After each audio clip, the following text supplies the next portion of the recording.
வாழ்க வையகம், வாழ்க வையகம், வாழ்க வளமுடன். குரு வாழ்க, குருவே துணை.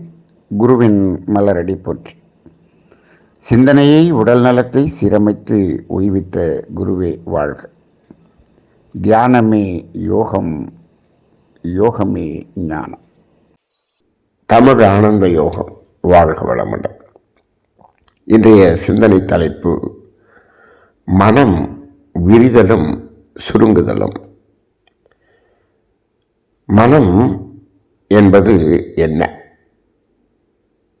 முதலில் அதை தெரிந்து கொண்டால்தான் இந்த விரிந்து செல்வது, சுருங்கி ஒடுங்குவது என்பதை பற்றி நாம் உணர்ந்து கொள்ள முடியும். மனம் என்பது ஒரு அலை. அது நிலையானது அல்ல.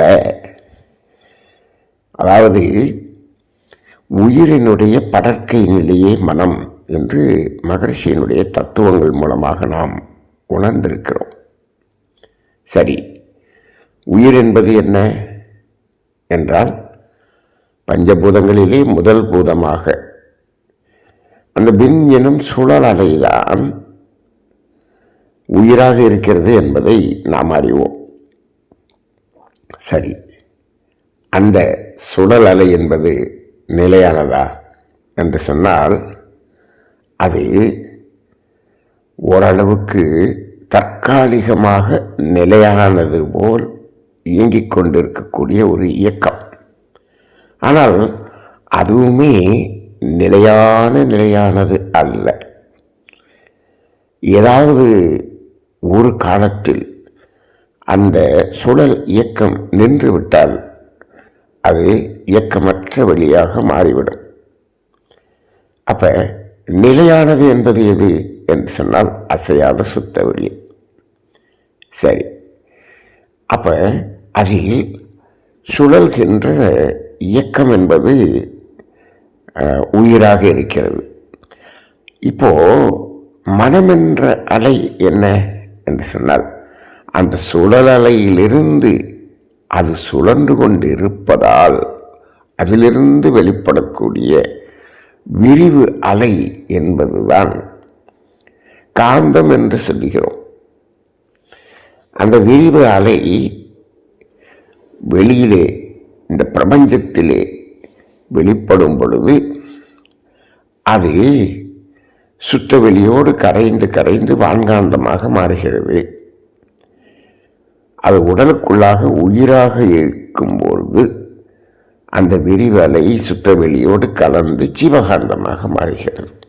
சரி, ஜீவகாந்தமாக மாறுகிறது என்று சொல்லலாமா? ஜீவகாந்தமாக மாறிக்கொண்டே இருக்கிறது என்று சொல்லலாமா? மாறிக்கொண்டே இருக்கு. சரி, அப்ப அந்த ஜீவகாந்தம் என்ற விரிவலை இருக்கிறது அல்லவா, அதுதான் இங்கு உடலுக்குள்ளாக மனமாக இயங்குகிறது. ஜீவகாந்தம்தான் மனம், வான்காந்தம் மனமாக இயங்காது. மனம் என்பது எங்கு உற்பத்தியாகிறது, எங்கு மனம் என்று சொல்லப்படுகிறது என்று சொன்னால் 5 பஞ்சபூதங்கள் அடங்கிய ஒன்றாக இணைந்து இயங்குகிற உயிரினம் என்பதில் மட்டும்தான் மனம். அப்படி வரும் பொழுது அந்த உயிரினம் என்று எடுத்துக்கொண்டால் அது தாவரமாக இருந்தாலும் சரி, ஐயறிவு விலங்கினமாக இருந்தாலும் சரி, மனிதனாக இருந்தாலும் சரி, அங்கு ஒரு கருமையம் என்ற ஒன்று இருக்கும். அந்த மையத்தை அடிப்படையாக கொண்டுதான் அந்த உயிர் துகள்கள் இயங்கிக் கொண்டிருக்கிறது. அப்ப அங்கு ஒரு மையம் என்று ஒன்று வந்து விடுகிறது. சரி, இப்போ இந்த மனம் என்பது, ஜீவகாந்தம் என்பது உடலுக்குள்ளாக இயங்கிக் கொண்டு உடல் அமைப்பை பாதுகாப்பது, உடல் உறுப்புகளை இயக்குவது. இது அந்த ஜீவகாந்தத்தினுடைய பிரதானமான வேலை. அதன் பிறகு அதே ஜீவகாந்தம் என்ன செய்கிறது? இந்த 5 புலன்கள் வழியாக மனமாக விரிந்து செல்கிறது. ஒன்று, இந்த 5 புலன்கள் மூலமாக அந்த ஜீவகாந்தம் விரிந்து விரிந்து விரிந்து புறப்பொருள்களோடும் உறவுகளோடும் தொடர்பு கொள்ளும். அப்பொழுதுதான் மனம் விரிந்து செல்லும் போது. சரி, அது அல்லாமல் அந்த 5 புலன்கள் மூலமாக விரிந்து சென்ற மனதினுடைய அனுபவம் இருக்கிறது அல்லவா? அந்த அனுபவம் என்பது எண்ணங்களாக மலர்கிறதே மூளையின் வழியாக, அதுவும் இதே மனம்தான். ஆக இந்த சிவகாந்தம் மனமாக புறத்தில் விரிந்து செல்வதை பார்க்கிறோம். புலன் வழியாகவும் மூளையின் வழியாகவும் விரிந்து செல்வதை பார்க்கிறோம். சரி, இப்போ விரிந்து செல்வது புறப்பொருள்கள் என்று சொன்னால் எது புறப்பொருட்கள்? இந்த இயற்கை வளங்கள் முழுவதும் புறத்தில் இருக்கக்கூடிய பொருள்கள் தான். அப்போ அந்த புறப்பொருள்களோடு விரிந்து விரிந்து விரிந்து செல்வது, அது 2 அதனுடைய அந்த விரிந்து செல்லும் போது அதனுடைய 2 வேலைகள் உண்டதற்கு. ஒன்று, இந்த உடலின் தேவைகளை பூர்த்தி செய்து கொள்ள அது விரிகிறது, ஒரு பணி. அடுத்து, இந்த இயற்கை வளங்களை, இயற்கை அழகை ரசிப்பதற்காக விரிகிறது. இந்த 2 வேலை உண்டு. இதைத்தான் உடலின் தேவை, மனதின் தேவைன்னு நம்ம சொல்லியிருக்கிறோம். அப்போ இதே மனம்தான் உடலின் தேவைக்காகவும் விரிந்து செல்லும், மனதின் தேவையை பூர்த்தி செய்து கொள்வதற்காகவும் விரிந்து செல்லும். சரி, இப்படி விரிகிறது என்று வைத்துக் கொள்ளுங்கள். மனதின் தேவையை பூர்த்தி செய்து கொள்வது என்றால் இயற்கையை ரசித்தல், அதற்காக விரிகிறது என்று சொன்னால், இந்த இயற்கை எவ்வளவு பெரிய ஒரு இயக்கமாக இருக்கிறது என்று பார்த்தால், முதலில் இந்த பூமியில் இருக்கக்கூடிய அழகை ரசிக்கிறோம். அப்படியே விரிந்து இன்னும் என்ன ஆகிறது? அருகில் இருக்கக்கூடிய சந்திரன், சூரியன், நமது ஸ்தூலமாக தெரியக்கூடிய அந்த சந்திரன், சூரியன், கோடிக்கணக்கான நட்சத்திரங்கள், இவை எல்லாத்தையும் ரசிக்குது அல்லவா? ரசிக்கிறது. அப்ப சந்திரன் அளவுக்கு விரிகிறதா? விரிகிறது. சூரியன் அளவுக்கு விரிகிறது. நட்சத்திரங்கள் அளவுக்கு விரிகிறது. அப்ப இந்த மனம் என்பது எவ்வளவு தூரம் விரிவு பெறும், எவ்வளவு விரிய முடியும் என்று கேட்டால், அதனுடைய விரியும் தன்மை இந்த கோடிக்கணக்கான நட்சத்திரங்களை தாண்டி அந்த பிரபஞ்சத்தின் எல்லை வரை அது விரிய முடியும். சரி, அப்ப அவ்வாறு விரியும் தன்மை கொண்டது இந்த மனம். சரி, இப்போ அதே மனதை இந்த புலன் வழியாக வெளியே செல்லாமல் மூளையின் வழியாக எண்ணங்களையும் நாம் நிறுத்திவிட்டோம் என்று வைத்துக் கொள்ளுங்கள். நிறுத்திவிட்டால் இங்கு என்ன ஆகிறது? அந்த மனம் என்பது ஒடுங்கி உள்ளே செல்லும். அதுதான் உள்முக பயணம், அகநோக்கு பயணம் என்று சொல்கிறோம். இந்த இடத்தில் மனம் ஒடுங்கி உணர்தல் என்று சொல்கிறோம் அல்லவா? இந்த ஒடுங்கி உணர்தல் என்பது நாம் உணர்ந்து கொள்ளும்போது அங்கே ஒரு இதுவரை இருக்கக்கூடிய மக்களிடம் இருக்கக்கூடிய ஒரு பெரிய ஒரு சந்தேகத்துக்கான விடை நாம் இந்த இடத்தில் உணர்ந்து கொள்ள முடியும். நிறைய ஆன்மீக அமைப்புகளிலே என்ன சொல்லுகிறார்கள்? இந்த புலன் வழியாக மனம் செல்லாமல் புலன்களை நிறுத்திய பிறகு, அதே போல எண்ணங்கள் என்பதை நிறுத்திவிட்டால், எண்ணங்கள் இல்லை என்று சொன்னால், அங்கு மனம் என்று ஒன்று இல்லை என்று சொல்கிறார்கள். அப்ப என்ன சொல்றாங்கன்னா, இந்த எண்ணமாக எழும்போதோ அல்லது புலன் மூலமாக தொடர்பு கொள்ளும் போதோ அப்பொழுது மட்டும்தான் மனம் என்று சொல்கிறார்கள். அப்ப விரிந்து செல்வது மட்டும்தான் மனம் என்று சொல்லுவது போல இருக்கிறது. அப்போ ஒடுங்கி செல்லுதல் என்பதற்கான ஒரு புரிதல் அங்கு இல்லை. சிந்தனைகளை கடித்து பார்த்தால் மனம் என்று ஒன்று இல்லை என்று சொல்ல முடியாது. சிந்தனைகள் இல்லாமல், எண்ணங்கள் இல்லாமல் இருக்கிறோம். புலன் வழியாகவும் செல்லவில்லை, எண்ணங்களும் இல்லை. எண்ணங்களும் இல்லாத அளவுக்கு ஒரு தவத்தில் இருக்கிறோம் என்று வைத்துக் கொள்ளுங்கள். நாம் இருக்கிறோமா? இருக்கிறோம் என்ற உணர்வு இருக்கிறதா என்றால் இருக்கிறது. அப்போ என்ன பண்ணுறோம்? இந்த புலன் கடந்து இந்த உடல் தெரியாத அளவுக்கு எந்த எண்ணமும் இல்லாமல் நல்ல ஒரு டீப் மெடிடேஷன். சரி, அப்படி அந்த தவ நிலையில் நாம் இருந்து கொண்டிருந்தோம் என்ற உணர்வு இருக்கிறதா? அதை உணர்ந்தது யார்? எது? அப்போ மனம் என்ன ஆகிறது? அது ஒடுங்கி உணர்கிறது. அந்த இடத்தில் ஒடுங்கி உணர்கிறது. அப்போ இந்த மனம் என்பது உடலை தாண்டி விரிந்தும் செல்லும், உடலுக்குள்ளாக தன் மூலத்தை நோக்கி ஒடுங்கியும் செல்லும். இதை நாம் உறுதிப்படுத்துவதற்கு என்ன செய்யலாம் என்று சொன்னால், மகரிஷியினுடைய தத்துவங்களிலே எண்ணம் என்பதை பற்றிய ஒரு கவி மகரிஷி எழுதியிருப்பார்கள்.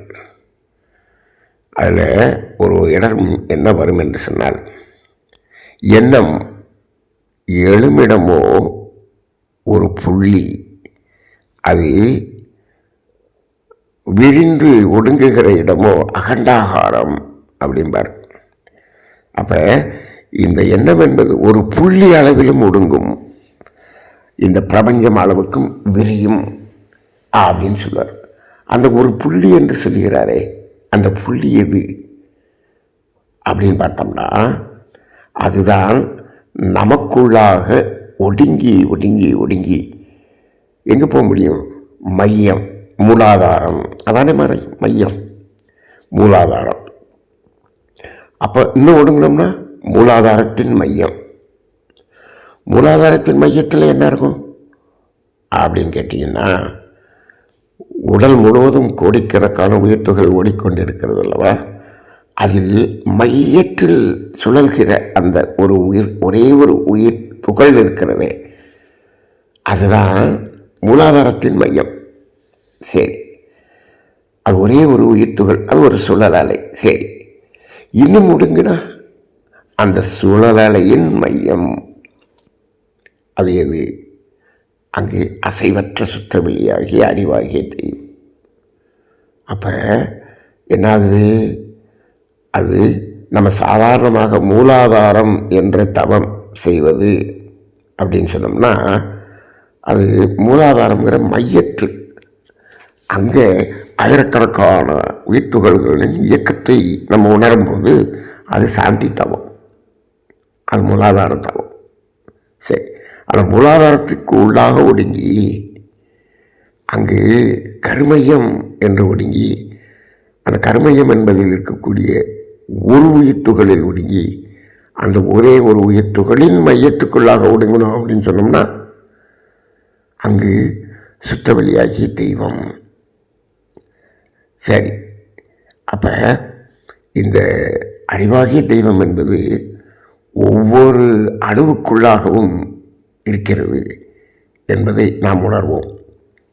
எப்படி? சுழல் அலை, அந்த சுழல் மையத்துக்குள்ளே போச்சுன்னா அது சுழல் இல்லாத ஒன்று. மையம் சுத்தாமல் தான் இருக்கும். மையம் இயக்கமில்லாமல் இருக்கும் பொழுதுதான் அந்த இயக்கமே நடைபெறும். இயக்கமில்லாமல், ஈர்ப்பு இல்லாமல் இயக்கம் இல்லை. அதை நம்ம பல தடவை பார்த்துருக்கோம் அந்த தத்துவத்தில். அப்போ இந்த மையத்தில் ஒடுங்குவது, இப்படி ஒடுங்குறத போது அங்கே ஒடுங்கி உணரும் போது அங்கே மனம், அது அடிமனம் என்று சொல்லலாம், அடிமனம் என்று சொல்லலாம். விரிந்து செல்லும்போது மேல் மனம் என்று சொல்லலாம். சரி, இப்போது மகரிஷி இன்னொரு இடத்துல என்ன சொல்கிறாரு? மனதின் அடித்தளமே தெய்வம் அப்படின்னு சொல்லிடுறார். அப்படின்னா என்ன? அது உள்முறமாக ஒடுங்கி ஒடுங்கி ஒடுங்கி ஒடுங்கி செல்லும்போது அது கடைசியாக அந்த மைய உயிர் துகளின் மையத்தில் இருக்கக்கூடிய சுத்த வழியாகிய அறிவாகிய தெய்வத்தை உணர்கிறது. அந்த இடத்துல போகும்போது மனம் தெய்வத்தோடு இணைகிறது. அப்போ அந்த இணைப்பு பெறக்கூடிய இடம் இறை உணர்வு. இணைந்து விட்டால் தெய்வம், அதுவே தெய்வம். சரி, அப்போ மனதின் அடித்தளமே தெய்வம் அப்படின்னா அது ஒடுங்கி வரும்போது அது தெய்வம். சரி, விரிந்து விரிந்து விரிந்து சென்றால், விரிந்து சென்றாலும் அங்கு என்னாகும்? பிரபஞ்ச எல்லையை கடந்து அதே சுத்தவெளி. இப்போ ஒடுங்கி எந்த சுத்தவெளியில் உணர்ந்தோமோ அதே சுத்தவெளியைத்தான் விரிந்து சென்றாலும் உணர்கிறோம். இப்போ இதில் நமது நாட்டில் இருந்த ஆன்மீக பெரியவர்கள், வேதாந்திகள், சித்தாந்திகள் என்று 2 பிரிவுகள் இருந்தார்கள். வேதாந்திகள் என்பவர்கள் விரிந்து விரிந்து விரிந்து மனதால் விரிந்து விரிந்து விரிந்து இறை நிலை உணர்ந்தவர்கள். சித்தர்கள் இவர்களெல்லாம் உடலுக்குள்ளாக ஒடுங்கி ஒடுங்கி ஒடுங்கி அந்த இறைவனை உணர்ந்தவர்கள். அப்போ இந்த 2 பிரிவுகளாக இருந்தார்கள். உடலுக்குள்ளாக ஒடுங்கி உணர்ந்தவர்கள் பாருங்கள், உடலிலே எந்த நோயும் இல்லாமல் பூரணமான ஆரோக்கியமாக வாழ்ந்தார்கள். அவர்கள் உடலை என்ன செய்தார்கள்? உடலை மதித்தார்கள். நமது திருமூலர் கூட ஒரு காலத்தில் உடம்பை இழுக்கென்று இருந்தேன், உடலுக்குள் உருபொருள் கண்டேன், உடம்பை நான் இருந்து ஓம்புகின்றேனே என்று எழுதுகிறார்ல.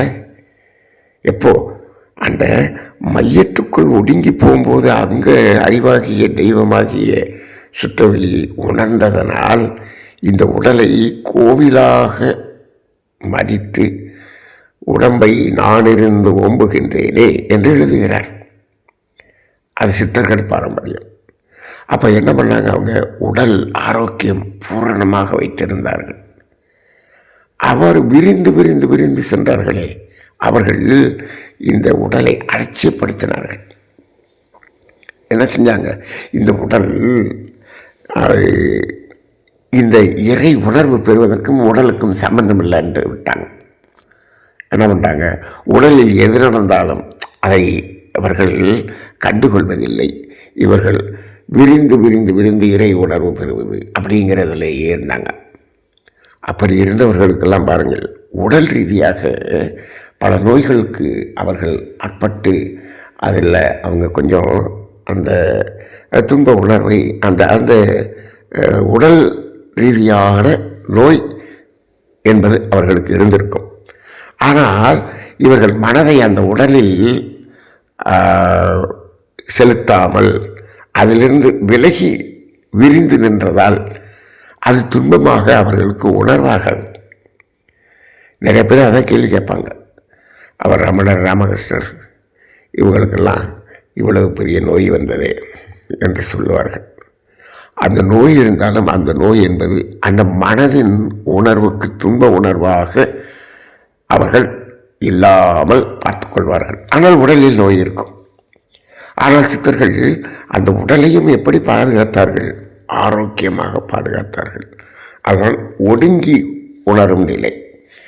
இப்போ மகரிஷி அவர்கள் எப்படி நமக்கு தவம் கொடுத்தார்? ஆக்கினை தவம், துரியம். சரி, துரியம் கொடுத்த பிறகு துரியத்திலேயே என்ன வந்துடுது? அந்த துன்பம் கொடுக்கறதுங்கிறது நிறுத்தக்கூடிய அளவுக்கு நல்லது நல்லதாக தெரியும் என்று சொன்னோமே, அங்கே வந்துடுது. இப்போது அதன் பிறகு துரியாதீதம் என்று ஒன்று கொடுத்தார். துரியாதீதம் எப்படி? துவாதசாங்கம், அப்புறம் சந்திரன், சூரியன், சக்திகளம். இது 3 என்ன அப்படின்னா, இந்த மனதின் தேவையாக இந்த இயற்கையை ரசித்தல் என்பதில் இந்த உலகில் இருக்கக்கூடிய பூமியில் இருக்கக்கூடிய வளங்களை ரசிக்கிறோம் முதல்ல. அப்போ அதுக்கு அடுத்து ரசித்தல் என்பது எப்படி விரிகிறது? அருகில் இருக்கக்கூடிய சந்திரன் நம்ம முழு நிலவை பார்க்கிறோம். இப்போ இன்று பௌர்ணமி நாள், அப்போ முழு நிலவை பார்க்கிறோம். அப்போ அந்த சந்திரனை பார்த்தார்கள், சூரியனை பார்த்தார்கள், நட்சத்திரங்களை எல்லாம் பார்த்தார்கள் அல்லவா? அப்போ இது எல்லாமே அந்த மனதின் ரசித்தல் என்ற ஒரு நிலை. அப்போ என்ன பண்ணுறாரு மகர்ஷி, இந்த சக்தி காலம் வரை விரியறதுங்கிறது எப்படி இருக்குது? அந்த மனம் இயற்கை ரசித்தல் என்ற ஒரு நிலைக்கு விரிந்து செல்கிறது. அவ்வாறு விரிந்து சென்று அதன் பிறகு பிரபஞ்ச எல்லை கடந்த சுற்றவெளியோடு இணைப்பு பெறுவது. அந்த துரியாதீதத்தில் கூட அப்படியே நிறைய பேர் என்ன பண்ணிடுறாங்கன்னா, அப்படியே அந்த பிரபஞ்ச எல்லையிலேருந்து அப்படியே சுற்றவெளிக்கு உள்ளுக்குள்ளே போயிடுற மாதிரியும், சிவகலத்தவம்னா அப்படியே சிவகலமாகவே மாறிடுற மாதிரியும், அப்படியெல்லாம் மாறிட்டீங்கன்னா நீங்கள் திரும்பி வர முடியாது. அந்த அளவுக்கு அதில் ஒடுங்கிறது அப்படின்னு அப்படி இல்லை. பிரபஞ்ச எல்லையிலிருந்து அந்த சுற்றவெளியோடு இணைப்பு பெறுகிறோம். இதுதான் துரியாதீத தவம். சரி, இப்போ இந்த தவம் கொடுத்தார். இது எதுக்கு கொடுத்தார் அப்படின்னா, இந்த அளவுக்கு விரிந்து விரிந்து விரிந்து செல்லும்போது இயற்கையை ரசித்தல் என்ற அந்த மனதின் தேவை பூரணமாகிறது. இன்னொன்று என்னாகிறது என்று சொன்னால், அந்த பிரபஞ்ச எல்லையில் நின்று நாம் அந்த சுற்றவெளியோடு இணைப்பு பெறும்போது அன்பும் கருணையும் என்ற தன்மை, இறைத்தன்மை நமக்குள்ளாக மலர்கிறது. துரியாதீத தவம் என்பது பாதையை சரி செய்வதற்கு என்று சொல்லுவார்கள். என்ன சரி செய்வதற்கு? முள்ளும் புதருமாக இருந்த அந்த பாதையை சரி செய்வதற்கு. சரி செய்யணும்னா நமக்கு என்ன வரணும்? இறைத்தன்மை நமக்குள்ளாக வரணும். இந்த மனம் விரிந்து விரிந்து விரிந்து இயற்கை ரசித்தல் என்ற நிலைக்கு போய் இறைத்தன்மையாகிய அன்பும் கருணையும்.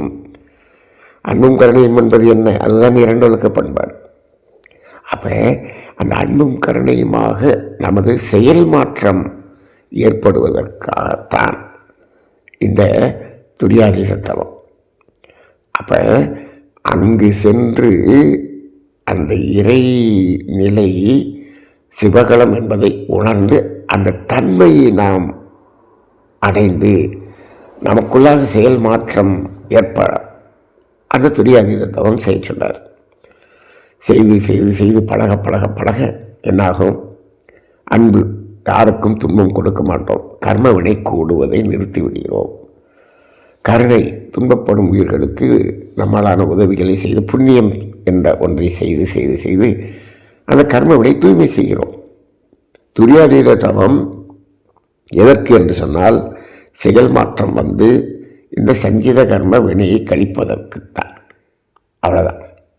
அப்போ இந்த செயல் மாற்றத்துக்காகவும் இந்த கர்மவினை கழிப்பதற்காகவும் தான் துரியாதீத தவம் விரிந்து உணர்ந்து அன்பும் கருணையும் நமக்குள்ள மலர்வதற்குத்தான் அந்த துரியாதீத தவம். இப்போது ஏன்னு கேட்டால், இந்த விரிந்த மனம் இப்பொழுது எப்படி இருக்கிறது என்று சொன்னால், இந்த உலக பொருள்கள் உறவுகள் அந்த அளவில் எல்லை கட்டி நின்றுச்சுன்னு சொன்னால் மயங்கி நின்றுது. இப்போ இன்றைக்கி மயக்கத்தில் இருக்கக்கூடிய மனிதர்களுக்குத்தான் மனவளக்கலை கொடுக்குறோம், மயக்கத்திலிருந்து வெளியே வர்றதுக்கு. அப்போ என்ன செய்ய வேண்டியிருக்கிறது? மனதின் தேவையை ரசித்தல் என்ற நிலைக்கு சக்திகளை வரை கொண்டு போய் அங்கு அந்த அன்பும் கருணையும் என்ற தன்மையை கொண்டு வந்து செயல் மாற்றம் நடந்து இந்த மயக்கத்திலிருந்து வெளியே வர்றதுக்கு தான் துரியாதீத தவம். அவ்வாறு அந்த கர்மவினை குறைய குறைய குறைய குறைய குறைஞ்சிருச்சுன்னு வச்சுக்கோங்க. ஓரளவுக்கு நம்ம குறைச்சிட்டோம் அப்படின்னு வச்சுக்கோங்க. அந்தளவுக்கு வந்துட்டோம் அப்படின்னு சொன்னோம்னா, அப்புறமேலே அந்த இறை உணர்வை பெறுவதற்கு விரிந்து செல்ல வேண்டியது இல்லை. அங்கே என்ன பண்ணலாம்? அப்படியே ஒடுங்கி அந்த இறைநிலை உணர்ந்து கொள்ளலாம். இதுதான் இப்போ நாம் தமிழ் ஆனந்த யோகத்தில் நம்ம என்ன பண்ணுறோம் அப்படின்னம்னா, கர்மய தவம் என்று ஒரு தவம் கொடுத்துருக்குறோம். நம்ம வெள்ளிக்கிழமை தமிழ் ஆனந்த யோகம் ஜூம் நிகழ்வில் காலையில் 5 மணிக்கு நம்ம கர்மய தவம் என்பது நடத்தி கொண்டிருக்கிறோம். சாந்தி தவம் என்பது வேறு, கர்மய தவம் என்பது வேறு. வெள்ளிக்கிழமை மாலை சாந்தி தவம் நடக்கும், வெள்ளிக்கிழமை அதிகாலை 5 மணிக்கு கர்மய தவம் நடக்கும். அப்போ அந்த கர்மய தவம் நீங்கள் அதை செய்து பார்த்தோம் என்று சொன்னால் அது மையத்துக்குள்ளே இருக்கக்கூடிய சுற்றவெளியோடு ஒடுங்கி விடுவோம். சரி, இங்கே மையத்துக்குள்ளாக ஒடுங்கி அங்கு சுற்றவெளியோடு இணைந்தால் அந்த பிரபஞ்சத்தை கடந்த சுற்றவெளியோடு எப்பொழுது இணைவது என்று ஒரு கேள்வி உங்களுக்குள்ளாக எழும். மகரிஷி அவர்கள் தெளிவாக சொல்லியிருக்கிறார்கள். இதற்குள்ளாக ஒடுங்கும் போது, ஒடுங்கி அந்த சுற்றவெளியோடு இணையும் போது அப்படியே அந்த மனம் ஒடுங்கி அதன் பிறகு விரிந்து அந்த பிரபஞ்சத்தை கடந்த சுற்றவெளியோடும் இணைந்து விடும் என்று சொல்கிறார். அப்போ ஒடுங்கி இறை உணர்வை பெறும்போது அது முழுமையான சுற்றவெளியோடும் இணைந்து விடும் என்று சொல்வார். இதுக்கு என்ன சொல்லுவார், உதாரணம் ஒன்று சொல்லுவார். நீங்கள் உளுந்த வடை எடுத்துக்கங்க பார். உளுந்த வடையில் நடுவில் ஒரு ஓட்டை இருக்கும். அப்படியே அந்த ஓட்டையினுடைய மையத்துக்கு போங்க, மையத்துக்கு உள்ளுக்குள்ளே போங்க, உள்ளுக்குள்ளே போங்க, உள்ளுக்கு போங்க. அதான் சுற்றவெளி. அப்போ அந்த வடை தான் சுழலலை என்ற விண்ணெனும் உயிர் துகள். நடுவில் இருக்கக்கூடிய ஓட்டை தான் சுற்றவெளி. அப்படியே ஒரு வடைக்கு உள்ள நடு ஓட்டைக்கு உள்ளே போனீங்கன்னா அப்படி உள்ளே போய் அந்த வடையை தாண்டி அப்படியே வெளியில் விரிஞ்சு வர முடியுமா? வர முடியும். இப்போ நீங்கள் சாதாரணமாக அந்த கேணியில் அல்லது ஸ்விம்மிங் பூலில் அப்படியே அந்த டைவ் அடிப்பாங்க. ஒரு இடத்துல அப்படி உள்ளே போவாங்க, தலையை அப்படியே உள்ளே விடுவாங்க, டைவ் அடிப்பாங்க. அதுதான் அந்த வடைக்கு நடுவில் உள்ளே போகிறாங்கன்னு வச்சுங்க. ஆனால் உள்ளே போனது ஒரு இடம், அதுக்கப்புறம் வெளியில் எந்திரிக்கிறது ரொம்ப தூரம் தள்ளி வெளியில் எந்திரிப்பாங்க. அதுபோல் இந்த மையத்துக்குள் ஒடுங்கிய உடன் அந்த விரிந்த சுற்றவெளியோடு இணைப்பு தானாக கிடைத்துவிடும் என்று சொல்வார்.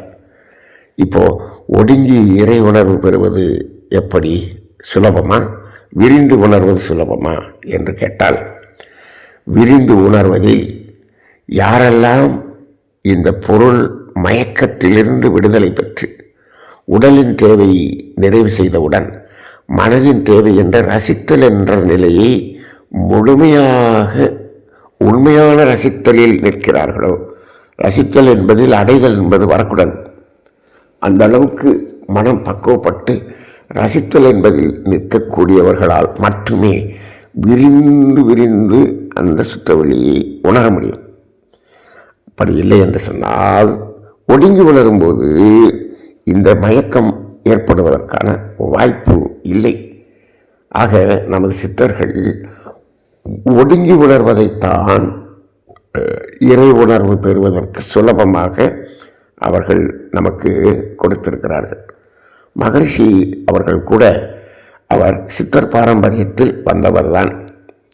இருந்தாலும் இங்கு அவருடைய பயிற்சிகள் எப்படி இருக்கிறது என்று சொன்னால், அந்த வேதாந்திகளின் அந்த வழியிலே துரியாதீனம் என்பதை காட்டி மனிதனுக்கு அன்பும் கருணையும் மலரச் செய்து செயல் மாற்றம் வரும் வரை அந்த வேதாந்திகளினுடைய அந்த வழியில் விரிந்து செல்வதாகவும், அது அந்த அன்பும் கருணையும் வந்து கர்ம வினை குறையும் போது ஒடுங்கி அந்த இறை உணர்வை பெறுவது என்ற சித்தர்கள் மார்க்கம் என்பதையும் அவர்கள் இணைத்து கொடுத்ததாகத்தான் எனக்கு தெரிகிறது. அப்போ கர்ம தவம் என்று ஒன்று அவர் நடத்துறையே அப்படின்னு பார்த்தீங்கன்னா, அது எப்பொழுது கர்ம வினை குறைகிறதோ அப்பொழுது அவர்கள் தானாக ஒடுங்கி உணர்வார்கள் என்று அவர் என்ன பண்ணிட்டார், விட்டுட்டார். அதை உங்கள் கையிலே விட்டுட்டார். அதைத்தான் அவர் கடைசியில் எதிர்பார்த்திருப்பார்னு நினைக்கிறேன். நான் வாழ்க்கையில் யாராவது ஒரு 10 நபர்களையாவது நான் எப்படி நினைத்தேனோ அந்த நிலைக்கு நான் பார்க்க வேண்டும் என்று நினைத்தேன் என்று சொன்னார். ஆனால் யாரையும் பார்க்கவில்லை என்று சொன்னார். அது எந்த நிலையாக இருக்கும் என்று சொன்னால் வேறு எந்த நிலையாக இருக்க முடியும்? கர்ம வினையினுடைய அந்த அடர்த்தியை குறைத்தவர்களை பார்க்கணும்னு நினைச்சார். அப்படி குறைத்தவர்கள் எப்படி என்ன ஆயிருப்பாங்க அப்படின்னா, ஒடுங்கி உணரக்கூடிய அந்த நிலையை அடைந்திருப்பார்கள். அதைத்தான் அவர் தேடிக்கொண்டு இருந்தார் என்று தோன்றுகிறது. இப்பொழுது நாம் தமிழானந்த யோகத்திலே என்ன செய்கிறோம்? கர்மவினை தத்துவத்தை தெளிவாக கொடுத்து அதிலிருந்து தூய்மை அடைவதற்கான கருத்துக்களை அதிகமாக நாம் சிந்தித்து வருகிறோம். சிந்தித்து அப்படி வரும் பொழுது, இது குறையும் பொழுது ஒடுங்கி உணரக்கூடிய ஒரு நிலை என்பது இங்கு நமக்குள்ளாக சாத்தியமாகும். அதனால தான் நம்ம சொல்கிறோம், இந்த அளவுக்கு கர்மவினை குறைப்பதற்கான தைரியமும் ஆர்வமும் இருக்கக்கூடியவர்கள் மட்டும்தான் தமிழானந்த யோகத்தின் இணைப்பில் இணைந்து இருக்க முடியும். இதில் ஏன் கூட்டம் வர மாட்டேங்கிறாங்க அப்படின்னு சொன்னால், யாரும் கர்மவினை குறைப்பதற்காக தயாராக இல்லை. ஆன்மீக பயிற்சிகளில் சென்று கர்மவினையை கூட்டிக் கொள்வதற்கான நிறைய அமைப்புகள், அறக்கட்டளைகள் தொடங்கி நடந்து கொண்டிருக்கிறது. அவங்க நிறைய சொத்து சேர்க்கறது, ஆசிரமம் கட்டுறது எல்லாம் பண்ணுவாங்க. ஆனால் நம்ம மக்களுக்கும் அங்கு சென்று இன்னும் கொஞ்சம் கர்மவினையை கூட்டிக் கொள்வதற்கான நிலைக்கு செல்வதற்கு தான் ஆசையின் அடிப்படையில் அவர் கூட்டம் போவாங்க. எப்பொழுதும் விடுதல், தூய்மை செய்தல் என்ற நிலையை சொன்னோம்னா, அது இன்னும் மக்களுக்கு அந்த அளவுக்கு ஆர்வம் இல்லை என்பதை இது உணர்த்துகிறது. ஆக இப்போ நாம் என்ன பண்ணுவோம்? ஒடுங்கி உணரக்கூடிய அளவுக்கு வர வேண்டும் என்று சொன்னால், அந்த விரிந்து சென்று அன்பும் கருணையுமா மாறி செயல் மாற்றம் நடத்தக்கூடிய அளவுக்கு, கர்மவினை தூய்மை செய்யக்கூடிய அளவுக்கு அந்த ஒரு பயிற்சிகளை மேற்கொண்டு நம்மிடமிருந்து தூய்மை என்ற நிலையில், விடுதலை என்ற ஒரு நிலையில் இருப்பவர்கள் மட்டும்தான் இங்கு நிலைக்க முடியும். அப்போ இப்போ நாம் பொதுவாக நமது இந்த தமிழானந்த யோகத்திலே ஆட்கள் குறைவாகத்தானே வருகிறார்கள், உணர்வாளர்கள் குறைவாகத்தான் இருப்பார்கள். ஆனால் அந்த மகரிஷி அவர்கள் ஏங்கிக் கொண்டிருந்தாரே அந்த 10 நபர்களை இந்த தமிழானந்த யோகம் உருவாக்கினால் மகரிஷி அவர்களுடைய ஆன்மா சாந்தி பெறும், அமைதி பெறும். அந்த ஒரு நோக்கத்தை அடிப்படையாக கொண்டு அதன் வழியிலே, குருவின் வழியிலே நாம் சென்று கொண்டிருக்கிறோம். நாம் குருவின் வழியிலே சென்று கொண்டு அதை அடைவதற்கான முயற்சியில் ஈடுபடுவோம். மற்றவர்கள் எந்த வழியில் போய் அவர்கள் அந்த துன்பத்துக்கும் அந்த கர்மவினைக்கும் துன்பத்தை அனுபவித்து அது பட்டு அனுபவம் பெற்று அதன் பிறகு திரும்பி வருவார்கள். எல்லோரும் ஒரு காலத்தில் இந்த ஒரு இடத்துக்கு வந்துதான் ஆக வேண்டும். அப்படி இல்லை என்று சொன்னால் இயற்கை அவர்களை வருவதற்கான சூழ்நிலையை உருவாக்கும். நாம் உணர்ந்து அந்த பாதையில் பயணிப்போம். அந்த உணர்வாளர்கள் அனைவரும் அன்பர்களே வாரீர் என்று அனைவரையும் அழைத்து இந்த மனதின் விரிந்து செல்லும் உணர்வதையும் ஒடுங்கி உணர்வதையும் நாம் புரிந்து கொண்டு ஒடுக்கம் பெற்று உணர்வோம். அனைவரும் வெள்ளிக்கிழமை காலை 5 மணிக்கு அந்த கர்மய தவத்தில் இணைந்து பயணிக்க அனைவரையும் அன்போடு அழைக்கின்றோம். வாழ்க வளமுடன்.